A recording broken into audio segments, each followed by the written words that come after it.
What's up everyone, John from ARTV. Just last week we got the EP, 3 songs by the Longshot, the new project by Billie Joe Armstrong, the lead singer, guitarist in Green Day. And now, just a week later, we get the surprise release of their debut album, Love Is For Losers. Now obviously it's Billie Joe in the band, but who else do we have? Well, none other than touring member of Green Day, Jeff Matika of the Jeff Matika Show fame. I'm going to keep bringing that up because it's the best damn show on the internet, and obviously we also have members from Prima Donna. Much like the EP, the album Love Is For Losers offers us a blast of punk rock energy, a big wave that Billie Joe and the rest of the guys gotta ride out over these 11 songs, and I just feel like I'm once again on the side of I wanted something maybe a little bit more, because if somebody had told me, okay, this is just more material that was going to be Green Day, but these are demos that are making it out in the world now, if I didn't have a way to fact check them, I would probably just be inclined to believe them, because down to the guitar tones,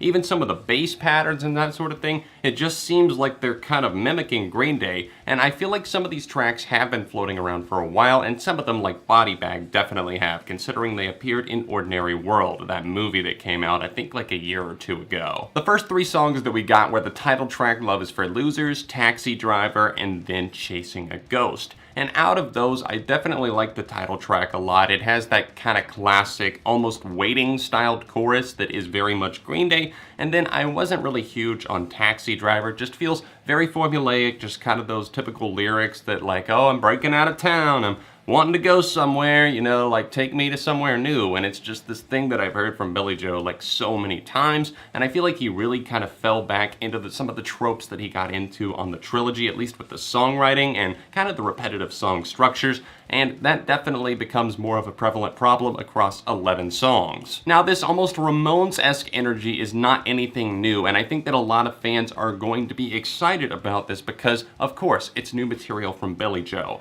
And I obviously am stoked on some of these tracks. It's just that I am kind of cautious with how optimistic I am about this project because it's not really breaking any new ground. Not that every project has to or anything like that, but this one just feels particularly like treading water in places. There's definitely some positives to discuss, and I think that the instrumentals on a lot of these tracks do stand out. I think the drumming is definitely at least good in all places, but it's great on some of these tracks, especially something like Cult Hero, which leads in with a little bit of extra drumming, a little bit of dynamic flair from all of the members. You can really see the chemistry coming together, and it seems like this probably came together very naturally in the studio, just kind of banging out some of these songs and getting them together quickly, and I'm just surprised by this album already being out in the world. I mean, Billie Joe said it was coming soon, but did we know it was going to be this soon? That track, Cult Hero, is definitely kind of an inward look for Billie, I feel like, in his status in the music community at this point, and I find that to be one of the best songs here. I already mentioned loving Love Is For Losers. That one in particular just sees a little bit of a jaded point of view, but at the same time,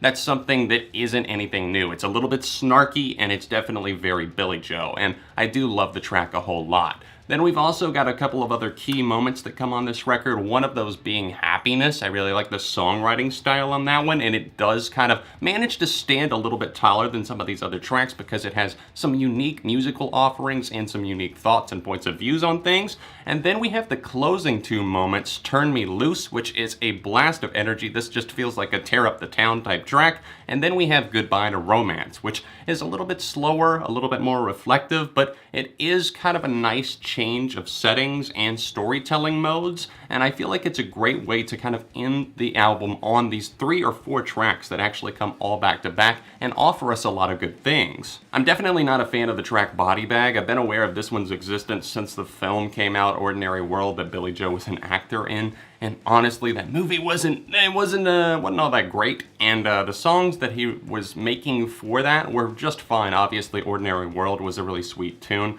but I feel like this one just gets old and stale fast, and unfortunately some of those driving melodies that make up a track like this, they kind of parlay into some of these other moments as well, and I just find myself knowing what's going to come. You know what's gonna happen. And people could say that about Green Day in general, sure, but I don't think that's as fair of a criticism because they've innovated and they've changed it up over the years. Even though some of the albums, like obviously ones from the trilogy, they kind of followed a very similar structure, you know, first chorus, solo, bridge, everything like that. It's very predictable at times, but it's still enjoyable. And it's not that these tracks, I don't find them enjoyable, it's not that at all. It's just that this is more of like background music for me, at least some of them. Even though with some of these tracks that I've pointed out, I don't necessarily love them, there is one in particular that is really jumping off the page to me, and that's the opening moment, because it reminds me so much of like the 60s, the 70s, a nice style. It reminds me of like when Brutal Love on Trey kicked it back to the 60s and the 70s with those melodies. And this one is a little bit more upbeat, but it's called The Last Time. And this one definitely kind of throws a punch, but a throwback style punch. And that's a great way to open up this record. I just wish they had capitalized a little bit more on the potential of tracks like this. I don't think this album is going to have an extremely long shelf life. I think it's going to be something that the fans probably eat up just for a quick time. It's like, you know, eating a quick snack. And it doesn't really truly fill you up. You might feel happy in the moment,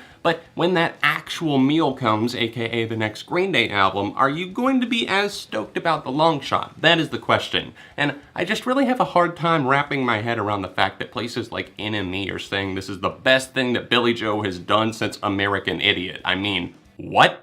Whatever, we all have different opinions. This, of course, is mine on the debut album by the Longshot, Love is for Losers. I'm gonna give this a strong 3 out of 5, and I would love to know what you guys think as well, especially Green Day fans that watch my video. I know that you're out there. I know I have a lot of Green Day fans on this channel, so I'd be curious to know, do you kind of fall in line with my perspective, or are you just totally loving this? So let me know where you fall in those comments, and leave a like while you're here. Don't forget to subscribe to my channel if you are new here. Ring the little bell down there, even if you are already subscribed, because sometimes YouTube doesn't like to push videos to the sub feed. If you would like to support me on Patreon, it's the top link down below, or else the annotation in the corner. All of my Green Day videos in this little playlist here, or another recent one over here. Other than that, I'll see you very soon right here on Beyond ARTV.